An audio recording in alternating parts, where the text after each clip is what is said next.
Hey, what's up guys, it's Mark Yoon, and today I'm bringing another hopefully exciting video. So what I got for you today is my spoiler-free, I guess you want to call it overview / review of Mortal Kombat 11 Aftermath DLC.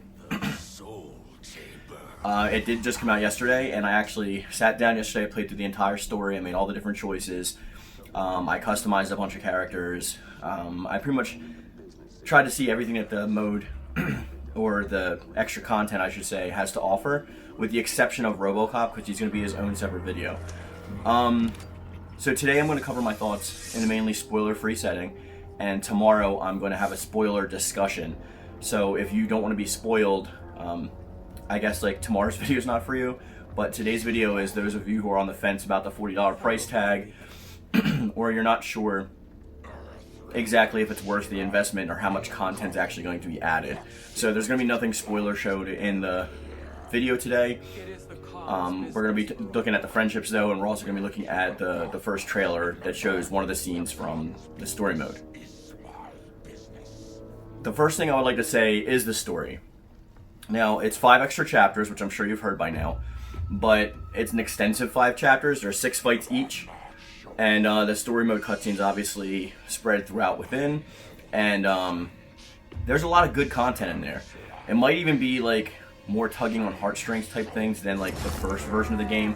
Think more a la the ending of like Mortal Kombat 10, for example. But there's a lot of stuff going on behind the scenes. There's a lot of betrayal that obviously happens. There's characters that you get to see reunited and have interactions with that you really haven't seen up to this point, especially in the reboot. So overall, the story mode, I would give it a 10 out of 10. I think they did a bang-up job. There's multiple endings. Well, there's 2 different endings, and there's different situational characters that you can use per certain fights to change somewhat of the outcome, but the ending has its own 2 separate endings. The characters that you use within, obviously it's going to be focusing a lot on the DLC characters, and original characters that have been tweaked and revamped. So especially Nightwolf, he is probably the first person that you use in the story, and his moveset's been revamped. It feels like he's been sped up, his combos have been adjusted, and it's actually a lot more fun to play as him this time than it was before. I'm talking about the young Nightwolf. And obviously there's other characters that come back, but we'll get into that stuff tomorrow. But just know that the characters do have some new movesets, and they are revamped a bit, and a lot of that stuff is great. The ending itself is actually pretty emotional, and I will be covering that tomorrow as well. But what we're getting in this DLC that you already probably know by now is everyone gets the 3 new stages, everyone gets the friendships, and the pass holders get early unlocked costumes, and they also get a theme, which is pretty cool. And we get the 3 characters. So Fujin and Shiva are actually playable throughout the story mode as well, and we get really in-depth with them. They actually did a lot more with Shiva than I initially anticipated they were going to do. She has a lot more personality, and you can see why they chose her over Agoro, for instance. There's a lot of character interactions happening there, and it's a big misconjumbled mess, I want to say, of like betrayal and like camaraderie. There's a lot of stuff that happens. It's like shocking. I mean, it is a Mortal Kombat story, and some things that actually even shocked me. Like there were places that I knew the story was obviously going to go, but the way they got there kind of exceeded my expectations, if that makes sense.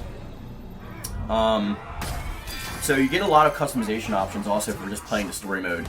Like when you go to the character selection screen when you're doing customize, and the characters like blink, I got new pieces for literally everybody in the entire cast except for, save, RoboCop and there was one other character.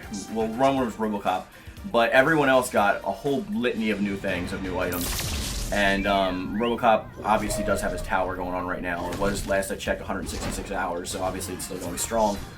But I haven't, like I said, got a chance to utilize him too much yesterday, because I spent the entire day yesterday doing story, redoing the certain chapters, just getting a better feel of it. The story probably takes around 2 to 3 hours if you know like what you're doing, and there are some difficulty spikes in there, but obviously like everything else you can adjust the difficulty settings as per your playstyle. But overall, I'd say it's highly worth the $40. It is a pretty pricey price tag for that, but as much game as we're getting like a 5-chapter extension to this story, which is almost acts as a sequel, or like a setting up for, probably should talk about that tomorrow, we'll mention that here. But there's a lot of stuff involved. So obviously we get the 3 extra characters. We still have data in the code for 6 additional characters, so I wouldn't be surprised if we get another character pack at least, or 2, before the game's finally finished with being supported. But if you want my honest opinion, the $40 is very well spent. I was kind of had buyer's remorse the whole time I pre-ordered it, but as I was playing through yesterday and then seeing all of the new customization pieces and stuff that came along with it, I do have to say that it's entirely well spent, and I think it is worth it if you like Mortal Kombat 11 and if you want to see the additional story. I do think that this is not very optional.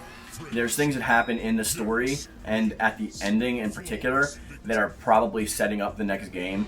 So if you don't want to go into the last game like being like, what's going on, like where are all these characters or what's happening, like again, stay tuned tomorrow for that video, then you should probably pick it up at some point. But those are just my basic overview thoughts and my spoiler-free, I guess, review of it. I would definitely rank this a 10 out of 10, and I don't ever give anything a 10 out of 10. So it really got me in certain places. I recommend you checking it out highly, and stay tuned for tomorrow's video. And as always, guys, peace. Hey,